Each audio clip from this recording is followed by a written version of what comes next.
Hey everybody, Achilles Just here with the Philosophy Society. I am doing a forum kind of channel or like playlist or whatever you want to say on YouTube. Just a series of videos where I go through a discussion on a forum, partly because it's just more efficient. You know, like typing every single response out is actually very laborious.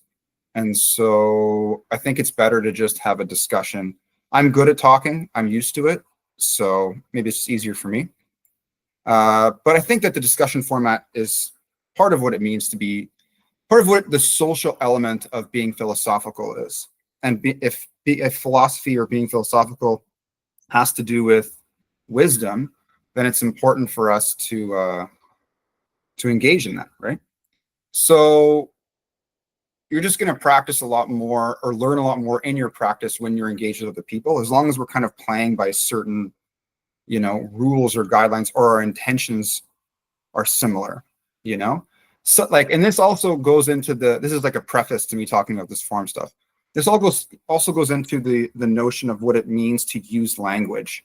And philosophy, I guess, can appreciate artistic, like poetry forms of language or other forms of expression that are not intended for the truth, or they're not intended to correspond to reality in some way.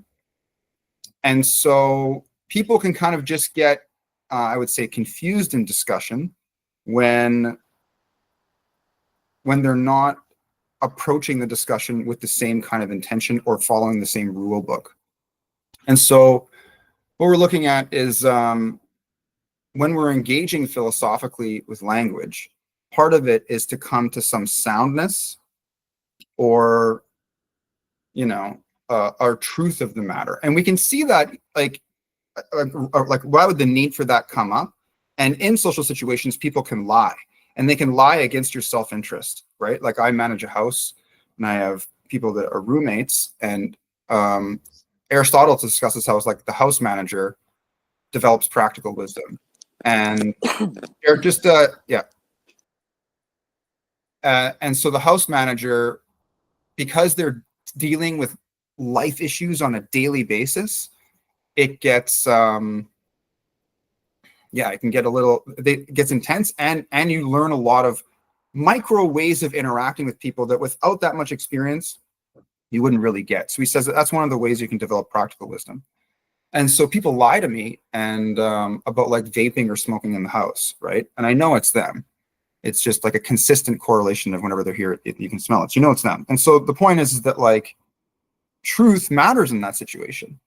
And learning to philosophize there about what the truth is when people are engaged in manipulative psychological like techniques to avoid the truth, that like situations like that I can understand, where this concept of words and reality matching each other really matter, right?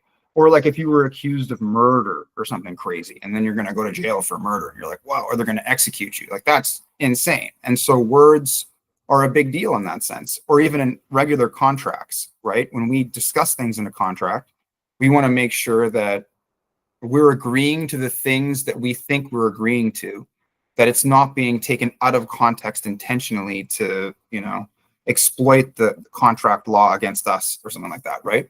There's a sense of fairness with things. And with language, how language represents things in the world and how it represents itself, it's the way that it's together, which is like evaluated through reason, right? The way that it fits together makes sense in a certain context because of applying reason to it. And so some people might, and we can split this up into different parts of the brain. Your prefrontal cortex is the analytical side, and your limbic system is engaged in like emotional arousal and where you're going to feel your emotions come from, right? You don't feel it come from there, but that's where the brain is generating the stuff. And so, you know, like people can use language for different ends. They can be expressing themselves because they have a feeling or an emotion, or people can be thinking about things. And that same set of symbols can represent information on either side. But it's not always the case that things that we think or feel automatically make sense, right? And so that's where we actually have our evolutionary instincts got us this far. We have this brain that we're working with, but then knowing how to use it is we have to learn that. And that's where society and culture comes in. You know, it's not just you. Like if you were just alone, that's where we get like the feral children issue. They don't have access to language and they don't develop cognitively to the same degree as someone that's growing up in a society, right?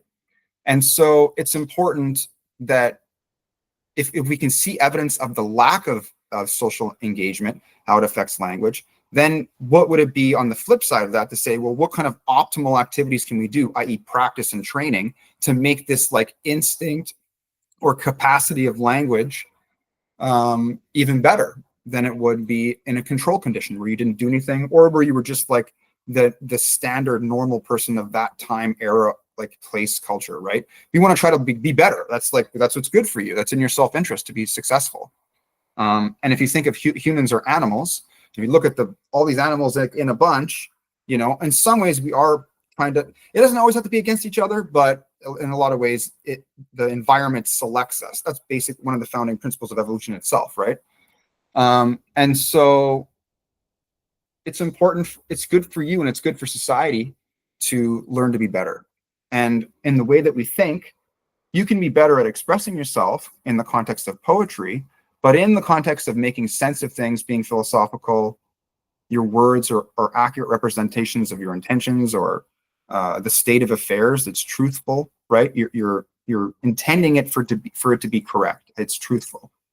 Then learning to be philosophical is important, and we could say there's different degrees of being philosophical. There's, you know, you can be basic. You didn't go to school for it and like that. You don't write essays and stuff, which is still good. You need to have that at least if you're a rational agent, if you're someone who thinks.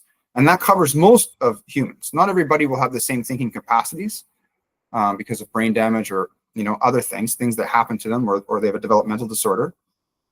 And we ethically as a society, we want to take care of those people. That's the best way, and that's the way that our institutions are geared towards.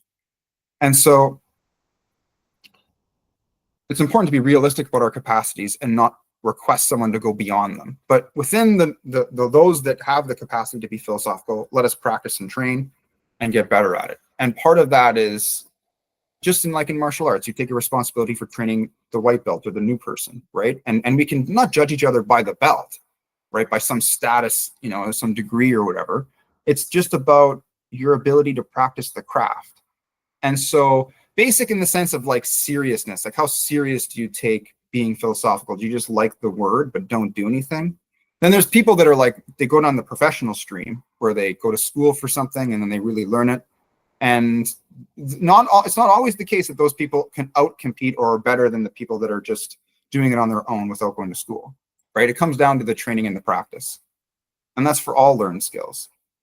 And it's not just our engagement with others and debating or discussing ideas, it's in how we think about things, how we can identify a problem in society, something that doesn't make sense.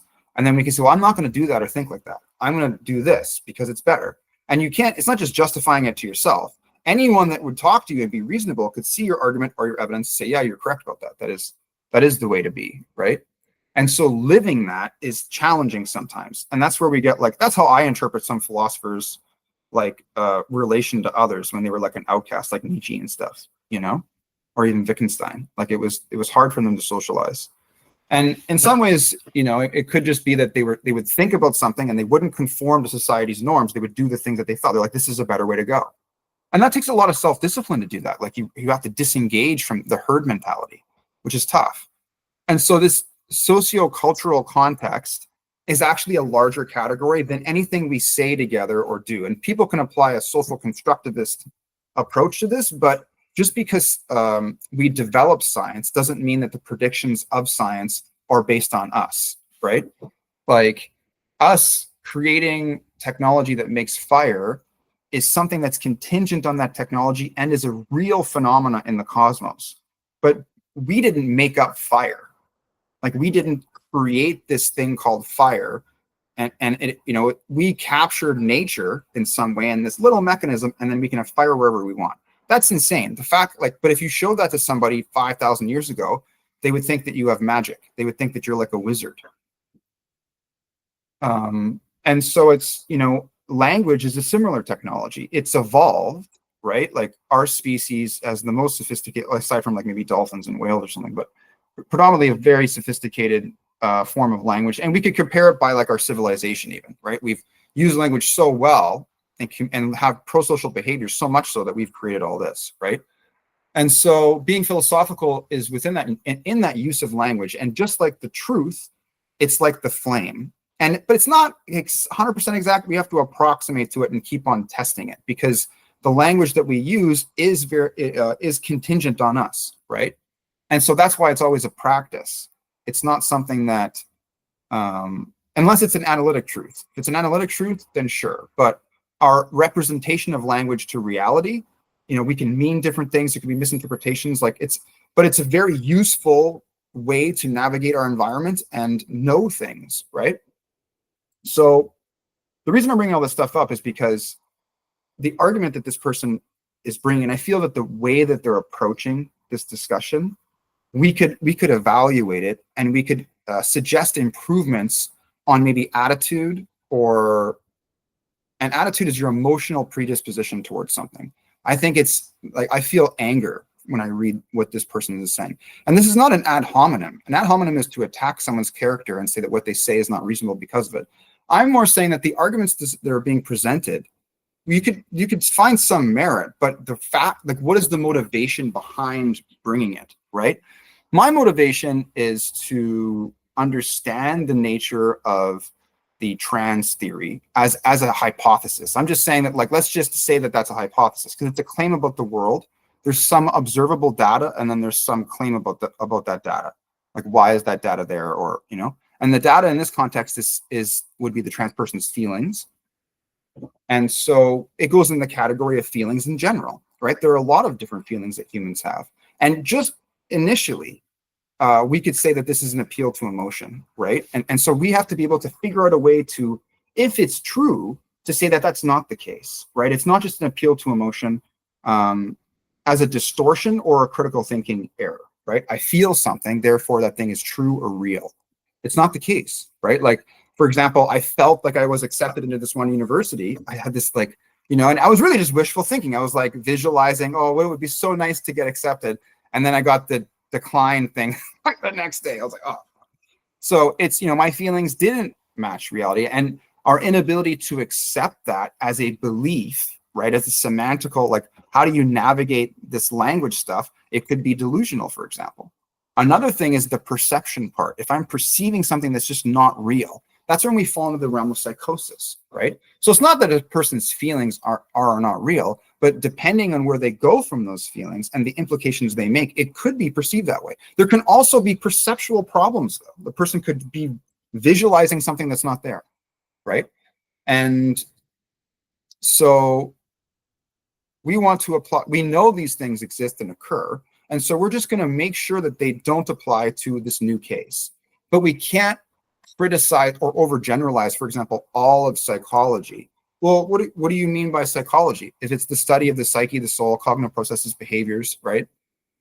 How could you say that all of that data is invalid because of some conclusion, right? Part of being reasonable, and this goes back to being philosophical. Again, someone might not want to be philosophical. They might just be like, no, language is geared towards my feelings.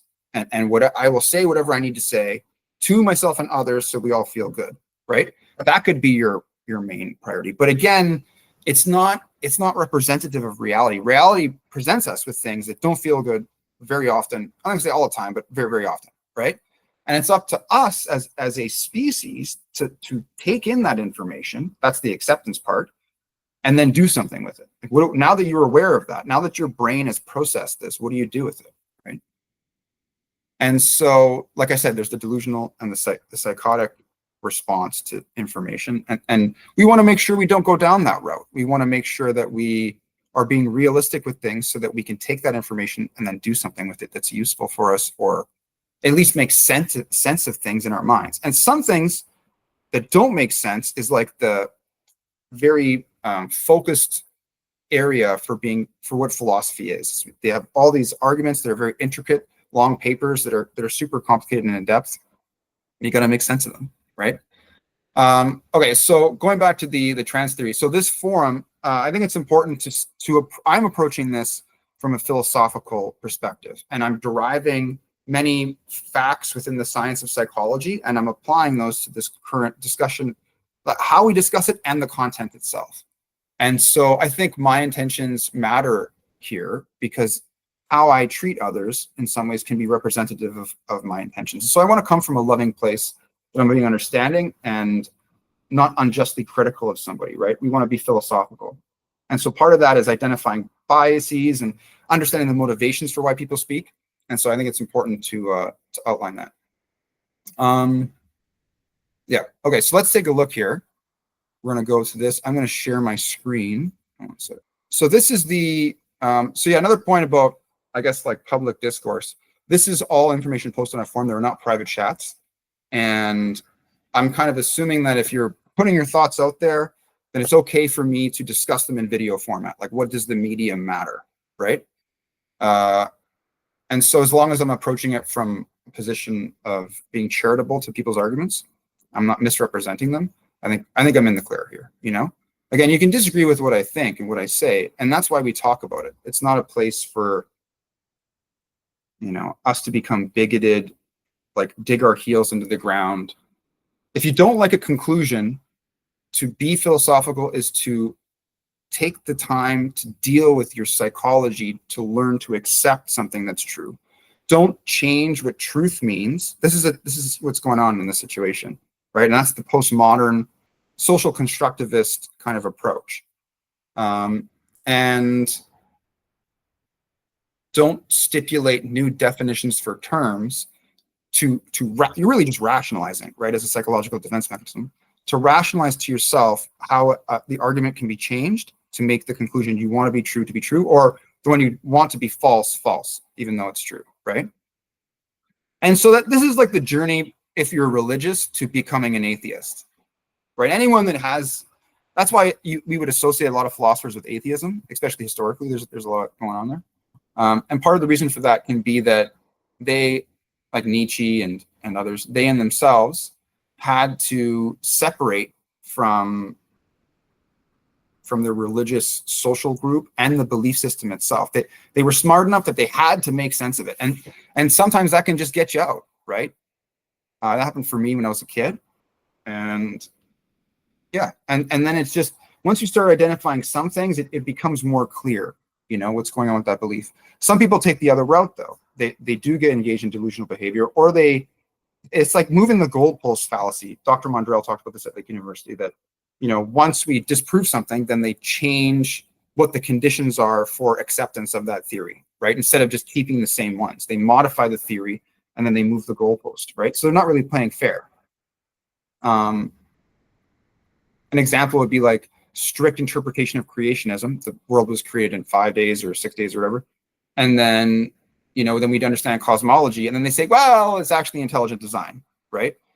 And so they're changing with how to interpret the Bible, and how to define God in such a way that it continually keeps up with, I guess, I don't know, the main criticisms of the time. But it does kind of disprove the theory, right? So it's impervious to things like falsification, which we would discuss from Karl Popper, right? So yeah, and then when we talk about philosophy, so on one side we have analytic conceptual philosophy, which I include continental in there as well. It's just thinking and discussing things. And then there's the like how-to procedural philosophy or practical philosophy, how to be philosophical. And so I think that the video is better for that, because I'm recording myself thinking about things and talking about stuff, and I'm being aware of my emotions as I go, and I can discuss all these things, right? The thinker is also important to understand, as well as the thinking, because sometimes things in our lives can affect the product of our thought. And we know this cognitively, right? If, like, you know, there's the substance abuse thing, there's your dietary restrictions, how much sleep you've had. And then there's other things like hostile attribution bias. I get that sometimes, right? Where if you had like a volatile upbringing in some ways, you can interpret neutral stimuli as hostile. So sometimes I'll engage with people aggressively and I don't even mean to. And so that's what I mean, is we need to, you know, where I'm interpreting information, I'm not even really reading it or understanding what they mean. I'm so caught up in myself that I truly can't be empathetic to others. And so how philosophical can you be if you don't understand what the other person is saying, right? If you're getting triggered by the first three sentences or first word, and you're all pissed off about things in your own self because you haven't figured, and that's part of it. Unless you have some emotion, like unless it's completely out of your control, right? But if it's a skill thing and you can get better at accepting and being aware and engaging with people and what they say and what they think, then it's a practice, right? And that's why the social group is important. So that's what the Philosophy Society is supposed to represent. And so another medium I'm trying to do this, it's easy for me, and then you guys can engage if you want, you can read it, is doing this forum discussion, forum talks, right? So I'm prefacing all this stuff because this is where the argument goes, and I think I'm just kind of need to get that stuff out of the way, right? These are the assumptions I'm making, right? That I am a human being, which is an animal species. I've evolved. There's different parts of my mind and my brain, and being philosophical uses language, and those parts can be understood that way. Again, my intention on how I'm engaging in a social context or how I use language can be for truth, philosophical, I want to make sense, or I can be expressive in some way, and that's I'm singing a song, right? But they're different. And so, yeah, and so we want to understand what somebody says, and we want to try to make sense of it. And in the areas that it doesn't make sense, we got to kind of let those beliefs go. We want to always proportion our belief to the evidence. That's one of the principles of being philosophical. Okay, so let's just read through what we got here. So like almost a week ago, I said, here's another thought experiment analogy to show why the trans theory does not make sense. So in the trans theory, what I'm talking about is gender identity is not real. There's gender expression. If we just do that, it makes a lot more sense. Identity is just sex, and expression is how you feel. So there's an objective way to account for this and a subjective way, right? And if we learn how to understand our feelings in the sense of expression, I'm emotively expressing, right? And I'm applying language to it. And then we understand how people see us. What is that person as an identity relationship, right? The identity relationship is objective. The feelings we have are expressions. And if we can make that categorical distinction, we actually, there is no more problems. People just have to be willing to accept it's not an identity thing. It's an expression thing. Anyways, so that's my trans theory, right? Which is different than other ones. So here's another thought experiment analogy to show why the trans theory does not make sense. So I give this example of what is your age. And the reason I bring this up is because I'm showing that what something is independent of our feelings and the an objective observer, their perceptions. So I said what my age. I don't look 40, but people think I'm in my 30s. From the observer's point of view, they're often wrong about my age. Just moving this thing. So what is my identity when it comes to age? Well, I don't feel 40. What does it even mean to feel a certain age? Like, how does that even make sense, right? Because you're not, like, if I feel 26, I'm not 26. Does that mean I'm 26? No. What are my feelings indicating to me? I'm neither 26 nor 35. I'm 40. It's irrelevant when my emotions are in the subject. I'm going to post this later to the website in like an article format, as long as it doesn't get deleted. I gotta like save it. And then you guys can read what happened before, or you can just go to the forum yourself on Discord. So it's irrelevant when my emotions are on the subject, and it's also irrelevant what other people perceive. The matter of fact is that there's an objective state of affairs that we use language to represent. And so, again, people can argue objective state of affairs, but again, what they're doing is just saying reality doesn't exist, right? And that is because they don't like the conclusion. And that's not being reasonable. It's you've stepped, if you lose a game, the ref would kick you out, right? The matter of fact is that there is an objective state of affairs that we use language to represent. Now, that's being philosophical. You might be not using language that way, but it doesn't mean that this isn't true. This is still true. We mean something when we designate objects or phenomena in our experience. To think that we use some word changes the thing in reality is incorrect. Even if the world called someone a woman when they were a man, those words do nothing to reality. It seems that's almost a psychological attribute of volitional thinking. Some may be in a state where they think their beliefs alone can change reality, like some kind of magic. It's not true nor real. That's all. And again, so even though someone who's who we qualify as trans thinks they are a man or a woman, but they were born the other way, it doesn't mean we should like hurt that person unnecessarily, right? And it's important, but we do need to be real. And so let's be kind, empathetic, compassionate. I'm saying, like, don't bully each other. Like, that's not appropriate. I don't support ridiculing people, but We have to accept what is, independent of how pleasant it might be. So then I just said, I'm a 40, I'm a man, right? So whatever. So this is where now we're going to, so there's a bunch of stuff before in the theory that I have, but I think that thought experiment kind of alludes to how I see things. And I explained it very briefly. So Apple here criticizes me, right? Apple says this thought experiment is crucially missing the mark in terms of substance of the argument for why transgender people are valid in pursuing their identities. Okay, so let's just stop there. So that was a sentence.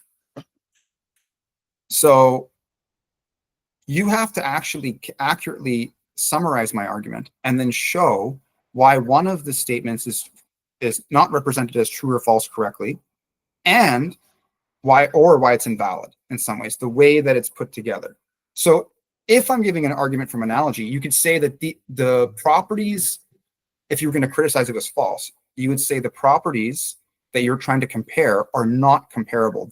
It's a category mistake. The analogy doesn't work, right? The analogy I'm giving here, the two main properties that I'm identifying is feeling and observation of others, because those are the two main properties in the trans thing that are kind of in contention. Is that somebody feels a certain way, whereas other people see them in a certain way. So to say that the argument doesn't make sense, you'd have to show why those two similarities are not true. So as we can see here, Apple hasn't done that yet, right? They kind of just said that it's bad. It doesn't have substance. Well, you haven't shown that. Just because you make a declaration, right, doesn't make something true. You have to prove it. That's what justification is. And in our standard epistemological model, the true justified belief theory is that the statement has to be true. You need to believe it's truth, but for you to demonstrate that, you have to justify it, right? And so we haven't seen that yet. And then we say, okay, so going to the next, identifying in such a way that matches their lived experience. Now, this phrase lived experience for me just doesn't really make sense. What experience is not lived? All experience is something that is lived. So why do you have to say lived experience? It's just experience, right? That's like saying red rouge. It doesn't make sense, right? It's repetitive. It's this phrase lived experience is almost supposed to show that their experience has more merit than someone else's, which it doesn't. It's just experience, right?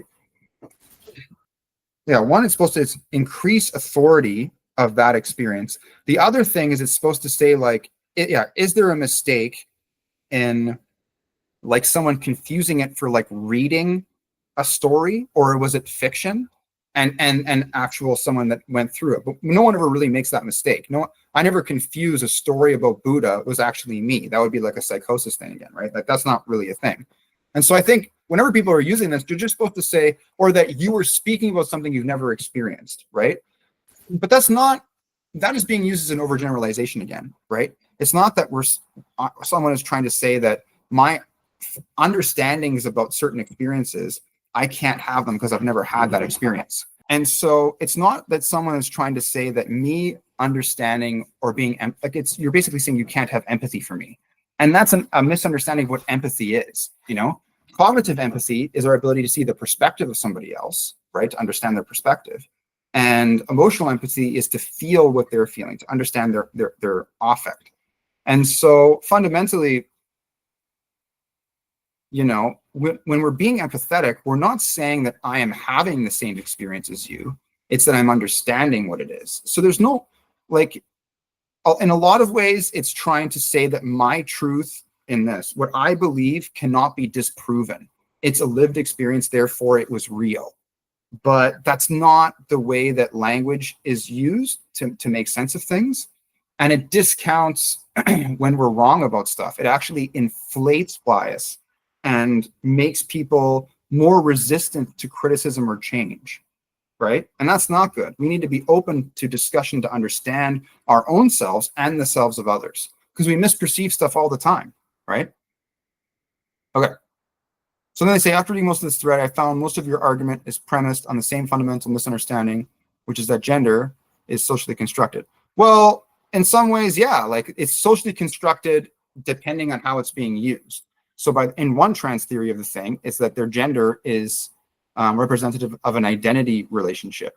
But that's not really the case, right? And it causes this confusion socially with people that don't construe gender to be that way.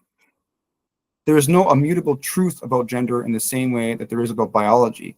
So again, this is the declaration fallacy again, that me just saying something is true or false, like me demanding it to be true, doesn't make it true, right? You need to be able to articulate the truth of what's going on, and in a way that it's reasonable, right? That the premises lead to a conclusion and the premises are true. And so, okay, so he's making a relation to biology. Well, you haven't proven that yet, sure. To equate trans women knowing that they are women with a 40-year-old believing that they are false is a false equivalency. Well, how? Right? How do you know what that is? You haven't shown that. The argument from analogy, and it's not an equivalency, it's an argument from analogy. There's no equivocation here, right? You're not showing that. Equivocation is when you use the same word and it means different things, like red and red. And so what I'm saying, again, you need to be able to accurately summarize what someone says if you're going to be able to philosophize or criticize them in any way or make sense of it. The other thing too is that when I'm reading something, it's fast for some things, but sometimes I don't understand and I need to think about it. And what that means is I think about the relationship of the concepts with themselves. It's almost like a visualization. I think about this idea and this idea. How do they connect? And then once I have a sense of how they connect, how do they connect to everything else that I know? And that's the part of the behavior of being philosophical, making sense of things, right? Because we would say that nonsense is unwise and making sense is a wise thing. So to comprehend something, to philosophize, is to do that by looking at what the person said and trying to understand the meaning of what they said, right? And if it doesn't make sense, well, whatever, you can identify it, you don't have to, right? It's not about, that's why I don't like debate, because it's adversarial. It's the wrong approach. It's better to come from a position of understanding, right? Be skeptical of predominantly your own beliefs, not just what other people say. Because if you don't, then you go down the path of narcissism, where you're arrogant and you get upset when people disagree with you. And that's not wise. It's unhealthy. It's a mental illness, right? And so to equate trans women knowing they're a woman, again, that is the part that that I'm breaking apart. And so you really need to justify that part, right? 40-year-old believing they're 35. Okay, so additionally, the notion that you haven't proven that, right? And it's not an equivocation. Actually, that's incorrect. It will be an argument. It's a false analogy. But I explained why that's not the case. Again, if you don't like the conclusion, you can't just, like you're straw manning me here, right? Which you're saying that this is what I said, therefore it's not true, but that's not what I said. It's wrong. It's the analogy versus equivocation are two different things. And so, yeah, you need to be able to think about again, there's the thing about the argument. And if you come to the understanding that this is correct, then you need to go back and revise those other parts of your belief system. It's not just the ideas stand alone and then everything else changes. So, that could be the case if it's true. And that's hard for people because our beliefs are not just our own. Our beliefs are tied socially. It's acceptable to say certain things in certain social contexts. And so if you're an atheist, if you actually believe that and say that, that means it's not just in your mind. There's an output of what you say to others. And so, yeah.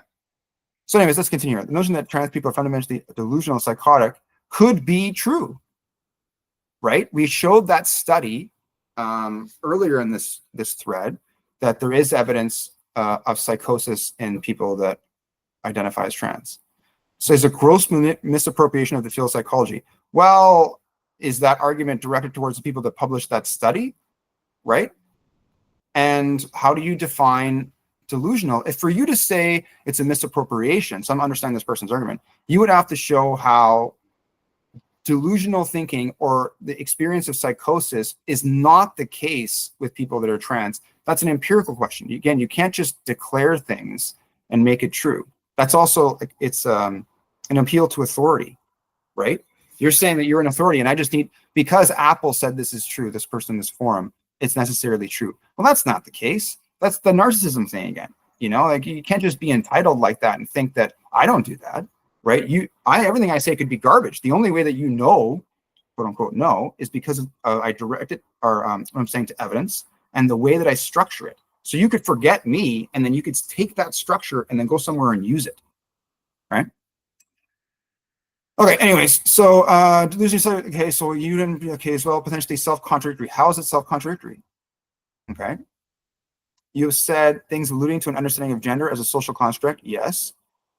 For people are using if they're rationalizing, right, an experience that doesn't make sense, and they're not accepting information, or they're having a psychotic experience, then how are they not creating what this word means relative to that information? That's what it is. And I am trying to bring up how it's contradictory, right?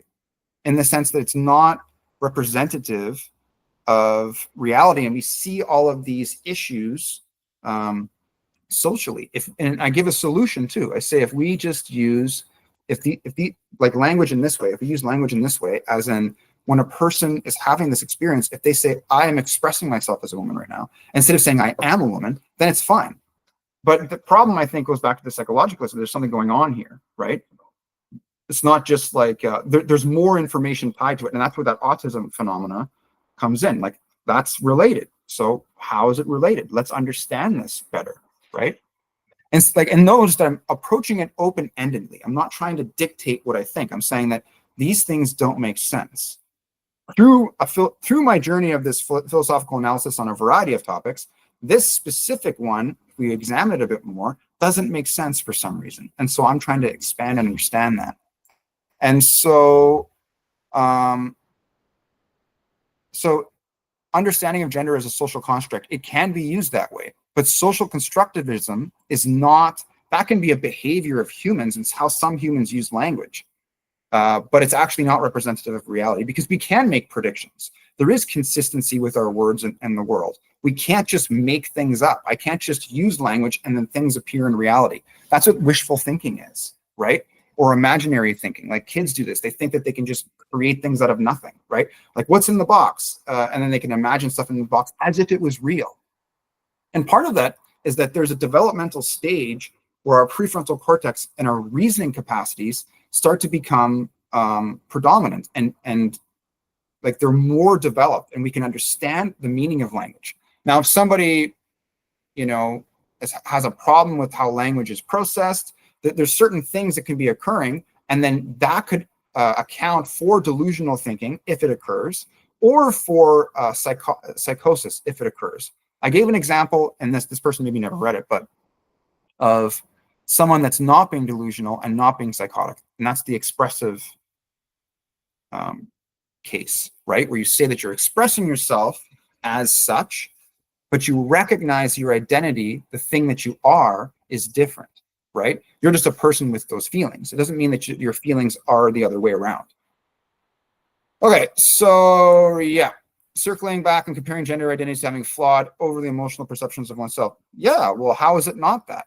These two understandings of gender are not compatible with each other. Well, I would say that it is, that the person who's overly emotional perception of themselves, that individual is engaged in the social construction, but gender itself is conceptually flawed, and it's better to dissociate it from identity and just make identity and sex the way that it is, right? That's the meaning of gender there. And then in the other context, for the person's subjective experience, they're feeling, it's an expression. And if we do that, then, you could be someone who was born as a man that feels like a woman and participate in man's sports, but you shouldn't be going into women's sports. Like, that's clearly not a problem. Or in men's prisons or women's prisons, right? You cannot have it both ways. Well, are you sure about that? Do you believe gender is socially constructed for specific people? And social constructivism occurs sometimes, right? But it's not representative of what truth and reality are.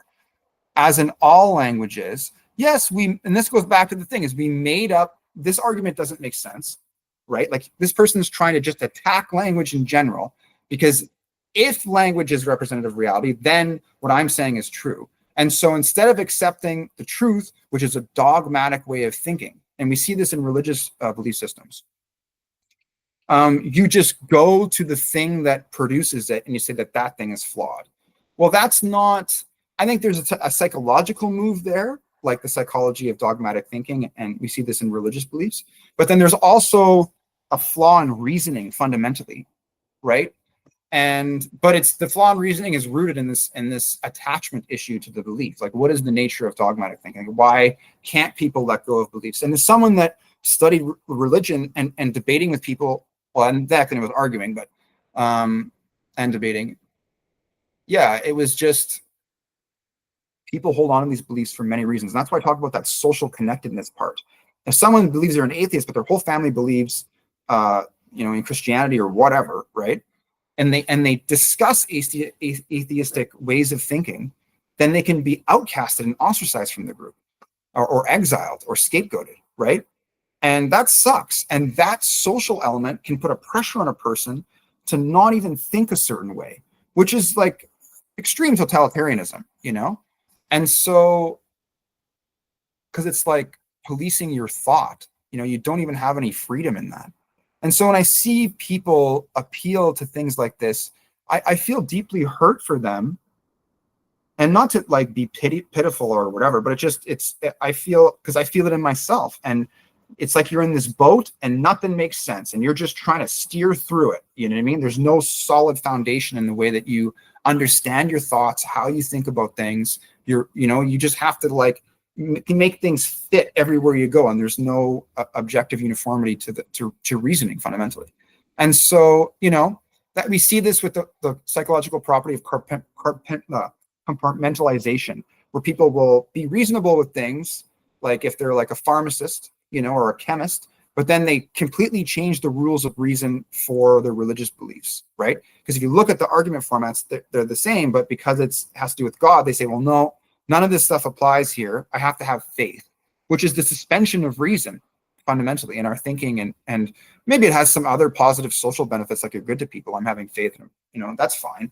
But then that same multifaceted concept being applied to how you think, it leaves people down, they don't make sense with what they're saying. And yeah. And so language is arbitrary. Well, why is it arbitrary, right? So he's saying it's arbitrary, or this person's saying it's arbitrary because they don't like the conclusion. So what they're doing is they're saying, it's like if you had a paradox in mathematics, and then you say, well, all mathematics is flawed. Well, maybe it's just you, right? Like, what's more plausible, that the whole system of thought in general, it just is incoherent and just broken, or is it that maybe you're this one specific human being just doesn't understand it, right? So it's a little grandiose to be making claims like that without any solid evidence. It's also invalid because they're going from a specific instance to a general instance, right? From some socially constructed stuff to saying all language is arbitrary. Well, that's not a valid way of constructing that argument, right? View that is largely in line with the thesis of gender abolitionism. Yeah, I think it's not. See, this is the problem with gender abolitionism, is because it doesn't give any room for feelings, right? And that's not good. So what we need to do is we need to separate identity and expression, and the people can express themselves as much as they want, as long as they're not hurting themselves and others. But then we can be clear about identity stuff, because there's socio-political implications about identity, right? And you cannot simultaneously view a pushback or exploration of that arbitrary. What are they trying to say here? Simultaneously view a pushback or exploration. They needed to reread what they said here and just write it a little differently, unless I completely don't understand it, as a feeling that's out of line with objective reality. Well, that happens sometimes, right? Like we may, or I guess my psychologist and bias would say, the feeling is real, but the cognition is the thing. It's how we perceive that feeling, right? So someone, can we feel masculine or feminine? I don't know. It's not, masculinity and femininity are not on like the basic core emotions. It would be hard to say, like, what do we mean by feeling, right? Do we just mean experience? If we just put experience as experience that's out of line with reality. Yeah, right? Like, what is feeling? Do feelings exist? Or do you just have experiences? Or as in philosophy, they call it qualia, like raw feels. Okay, so let's go to the next discussion here. So Nuke says, I'm not the person this intended for, but I have a few preliminary thoughts to share nonetheless. I do not view social constructs as arbitrary, unlike language, which is, but it's still not totally arbitrary. Again, what do you mean by arbitrary? Do you mean that it's meaningless? Do you know? Because again, analytically, I can say 1 + 1 is 2. But if you reinterpret what 1 means, what the operator plus means, then it doesn't have to equal 2, right? Or even equals, right? So if you start changing the conditions from which it was intended, and that's not a proof to show that it's incoherent. You're not applying the use rules correctly. You're not playing the game correctly, right? Like if somebody comes on the field and then 5 of their friends push everybody over and they throw the ball in the net and they say, haha, we won. You say, well, you're not allowed to do that. And they say, well, who are you to make the rules? It's the same very poor, like it's not, you're not being philosophical, you're being a sophist, right? And that's someone that manipulates and changes the truth or manipulates language to be untruth, right? And it's not even about the statement being true or false, but it's how you're using language in its general context that in some way is at least intellectually manipulative. The person doesn't intend for it to be that case, right? They just feel something and then they're trying to explain it, but they're not, again, what's going on is they're not being critical of what their feelings are. Okay, anyways, let's go. Do not view social contracts as arbitrary, unlike language, which is. So again, I don't know how it's arbitrary. Did you mean that like one word doesn't matter? Like you're saying that semantics is not the problem? Well, then again, how do we determine the meaning, right? I do not, like, does meaning exist? It does, because we understand each other to some degree. Like we are using language in such a way that I understand this person's thoughts by reading what the words they're saying. Like that's not arbitrary. That's crazy. Like what other animal does that? Give me one other being in the cosmos that you can show me that does that. There's none, right? Okay, again, you could say aliens exist, but there's no evidence of these things. I do not necessarily agree with abolishing genders. Again, we solved this earlier conceptually with the distinction between identity and expression, which serves as pillars and anchors of self-concept. Yeah, and that's really the fundamental issue here is self-concept. It's what do we mean by self-concept here? How do we know ourselves? Is it necessarily true that our self-concept is always true? And we know psychologically it's not the case for all cases. It's sometimes relatively accurate, but sometimes it's not. We have phantom limb phenomena. They get an amputation and they don't have a hand anymore, but they have pain in their hand, right? The hand doesn't exist. What do you say about those feelings? And then Thomas Meinsinger, a German philosopher psychologist, did this study where called the rubber hand experiment, where there's like you have 2 hands, one's fake, one's real, and they have a brush on each, and then they smack one with the hammer, and the person, it feels like they got hit in the hand with the hammer, but they actually didn't, right? And so the way our brain processes its self-representation and its experiences of things like pain, even those things have been shown to be a problem. So it's not like our feelings and experiences are, infallible. That's not the case for humans. And this is where I say that the procedure of being philosophical is similar to being scientific, but you're not engaged in like publication and that kind of stuff, right? You're just living it. That's what philosophy I think is supposed to be. And we apply that to our thinking, but also our living too. Self-identity and other relations navigating the world positively. Okay, so whatever. I honestly don't really care if feelings are out of line with objective reality, as long as we acknowledge functional circumstances and issues there. Ideally, should be no problem. To me, there isn't a concern with matching objective reality, which doesn't matter. So he's talking about the correspondence theory of truth. That's what I'm trying to talk about.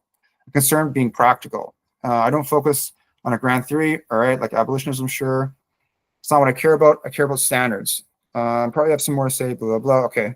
Well, what do you mean by standards? I think you just talk about like objective standards for truth and stuff. So then Apple responds, language is completely arbitrary. What are you talking about that? Like, what does that even mean?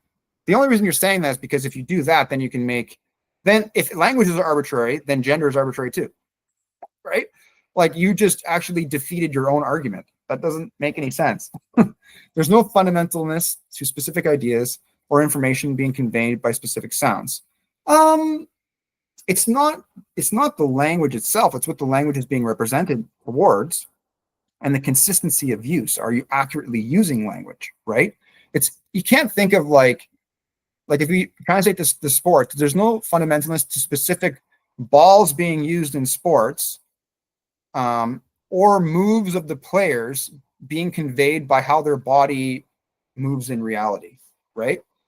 That's what they're doing is they're saying specific parts of the game are not necessarily tied to objective reality. They could change. Therefore, the creation of the game itself is also not subject to any coherence. Well, that's not true, right? That's like saying that just because people behave differently in society, there's no fundamentalness to law. Well, yeah, we uphold it, right? There's people that go out there and when we create, that's what a society is. That's what the social contract is. And don't think that the social contract or social constructivism can change reality. That's not the case. And you as an individual can't change it. It's beyond any human person. We're participating in language. None of us like made it ourselves, and none of us can just demolish it through a couple of statements within language. That doesn't make any sense, right? Okay. Initially, how is it that you do not view social constructs as arbitrary? Well, it's, again, what do we mean by arbitrary? Let's just look this one up. Oops.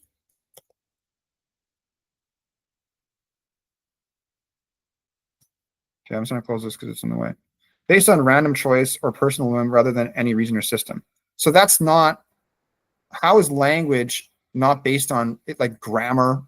Like, you know, there's a whole bunch of systems in play.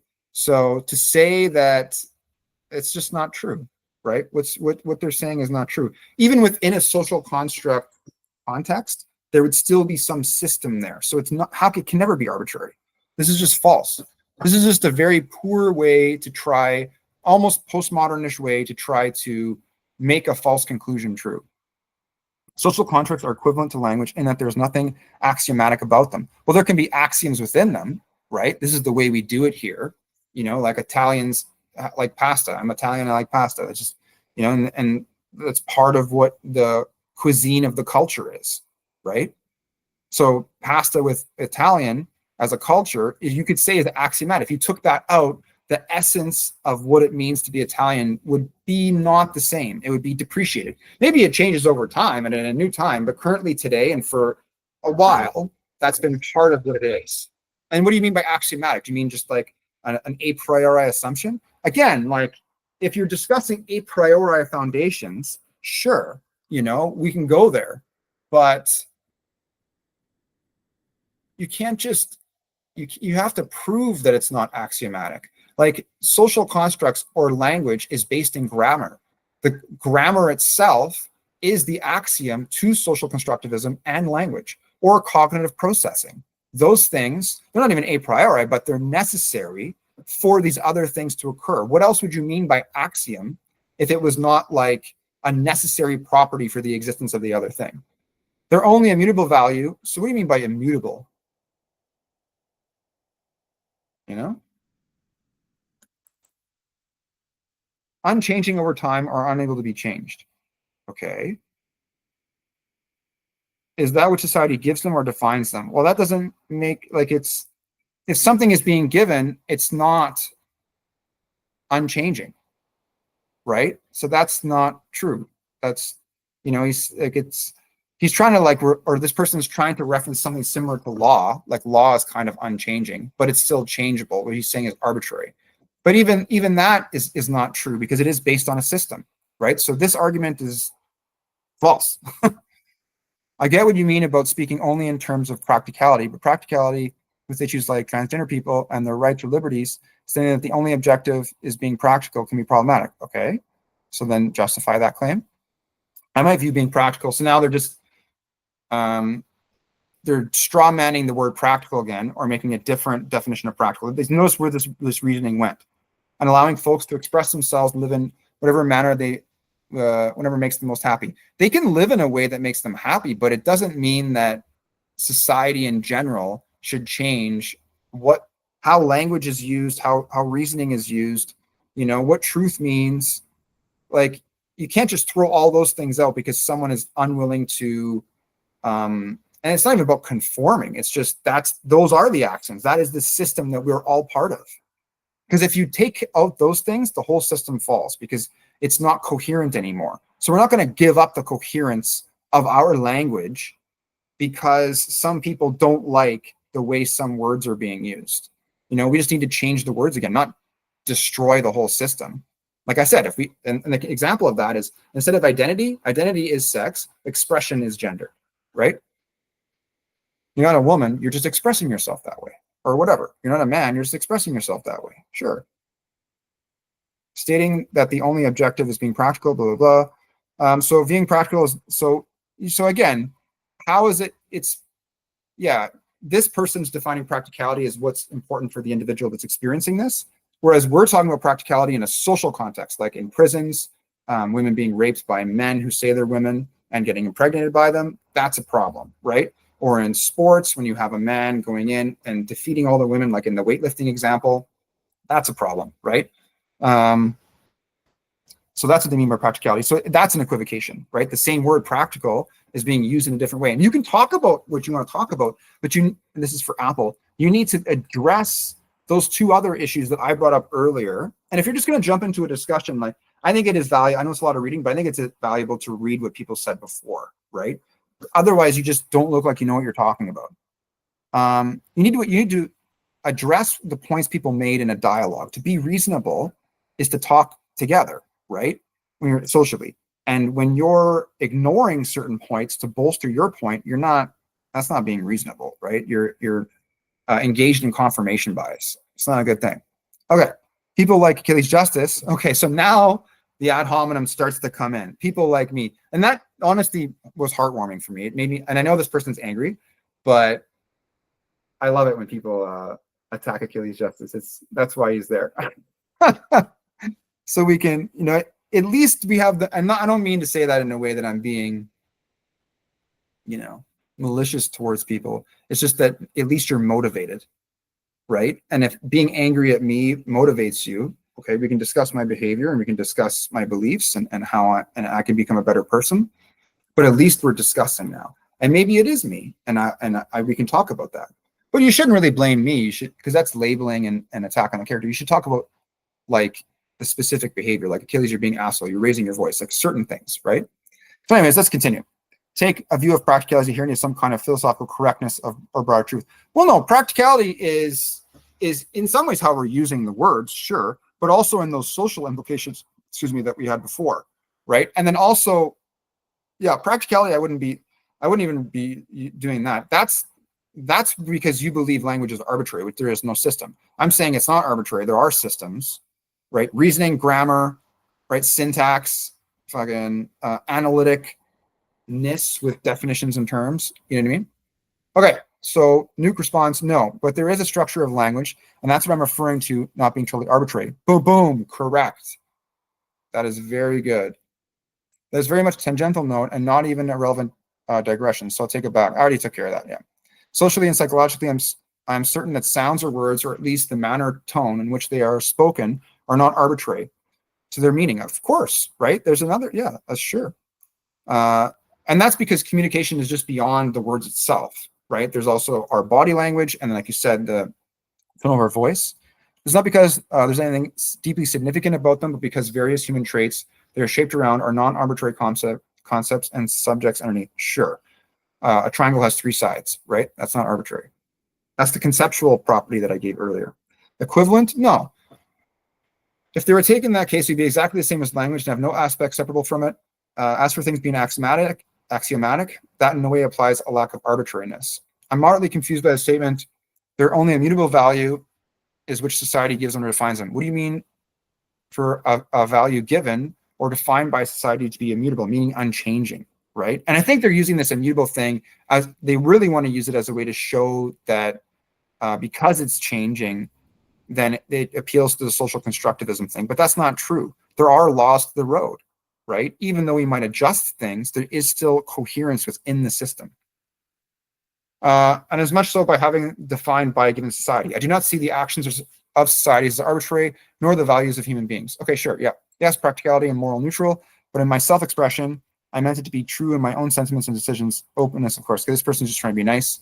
Practicality, moral neutral, sure, yeah. Well, it's not, though. It is. It's in our self-interest. So you would say it's good, which is a moral concept.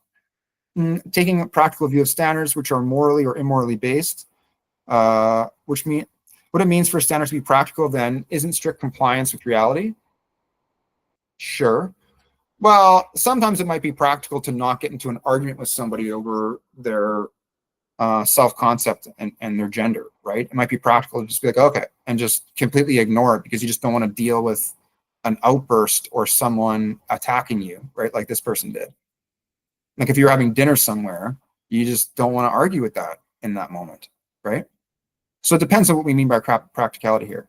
What does it mean for a standard to be practical? There then isn't a strict compliance with reality. A strict recognition of acknowledgement of reality. If we lie in our standards, we lie in everything else. Yeah, and that's the problem, right? If we give up the rules of the game, there is no more game. Then it says language is not arbitrary in the sense that they're extremely complex set of associations assigned to a word or collections of words, and these cannot be simply swapped out as we please in any other way that we desire. Very true. Those associations are non-arbitrary, with forces that language to correspond to be non-arbitrary. Yes. Likewise, language is an information structure, including information, communication efficiency, information capacity. None of those parts are arbitrary. Yeah, like that's, I would go to the psychological side here and talk about like, there's the human memory has, 5 to 7 capacity for your working memory, right? So there's cognitive things, like if you have damage to your Broca or Werkens area, your ability to speak and understand language are going to be affected. So, okay, so this person, Obi-Wan comes in, gender roles may be arbitrary and socially constructed, but gender itself is not. This person kind of saying what I'm saying. Define gender, sex. Sex is not gender. Defines, what are words? Define semantics. So this person is kind of doing a similar thing as them, but he's trying to get at that there's a problem here. This dispute is no more semantic in nature than every interaction with words in human history. No, like again, like that doesn't make sense. Like sometimes we can say things that are false. And it's not about semantics, right? So like, let's just go back to what we mean by semantic here. Relating to meaning in language or logic. So again, it does matter. It's, to say that this dispute is no more in the realm of reason or logic in nature than every other interaction. Yeah, so that just means that the semantic rules matter and apply. Anyone arguing anything else has an agenda. Okay? On what grounds? We are debating about things that have a meaningful impact on the lives of real humans. Yes. It is not enough to engage with mere philosophy of an issue that has ramifications in real life. Well, what are you talking about? See, again, this has the whole we shouldn't discuss it, right? Which is part of that indoctrination method we see in religious institutions. You're not allowed to question the existence of God. And in religious groups, they'll even punish you with violence for that, right? Some of them. So when you start saying you can't philosophize about something, that's like a totalitarian fascist kind of a way to go. And that's unacceptable. All right. Remember what I said before at the very beginning. That's why I said this, that this person, Apple, is not coming at language or this discussion philosophically. And over here, when Obi-Wan says anyone arguing anything else has an agenda. And that's really what's going on, right? They're trying to change the way we use language, the way we use truth, to fit some specific truth, but then there is no truth, right? What is a woman? Who invited Matt Walsh? This question gets to the heart of what I'm saying. Sure, I know, and why we will never agree. A woman is a social construct. Well, any idea can be a social construct, first of all, right? And a woman is like when people are picking out an object in their environment, woman and female have the same designation function, right? But when it comes to feelings, then it's different. You can't feel like a female, just like you can't feel like a woman, but you can express yourself like a female, even though you're not one, just like a woman. Maybe you still use a social construct, but likewise, it's still constructed. Well, again, even though it's constructed, doesn't take away its meaning. It depends on how it's being used, right? Just because I make a lighter doesn't mean it won't give me fire, right? I constructed the lighter, I constructed this word called woman. The way that the fire is being used or how the fire is produced, just like whether woman is being used correctly, is independent of the fact that it's constructed. Social constructivism, sometimes we stipulate meanings of things, like in fiction, Harry Potter is a magician, right? Harry Potter doesn't actually exist in real life. It's a fictional character. So we socially constructed the meaning of that fictional thing. It doesn't mean that language is, incoherent or we can't accurately use words for things. This is trying to justify the inaccurate use of words for things, saying there is no conditions for what an accurate use of word is. Well, then anything you say doesn't make sense, right? Still subject to fundamental arbitrary. No, that's not true. We already said that this person has not, like, you're just repeating yourself. You haven't identified what was talked about earlier. Or put another way, subjective to each society. Again, like, different social groups can be biased in different ways. So I would say society is one thing, and then there are different cultures within society. Different groups, and there's different groups that are mixes of different cultures. So they're not like, you know, designated categories. And different groups usually have their like different cultures a lot of times have their own language, but they mean something similar. And some groups might be engaged in a practice that's not representative of reality, like witch burning. Just because people were burning witches doesn't mean that witches actually existed, right?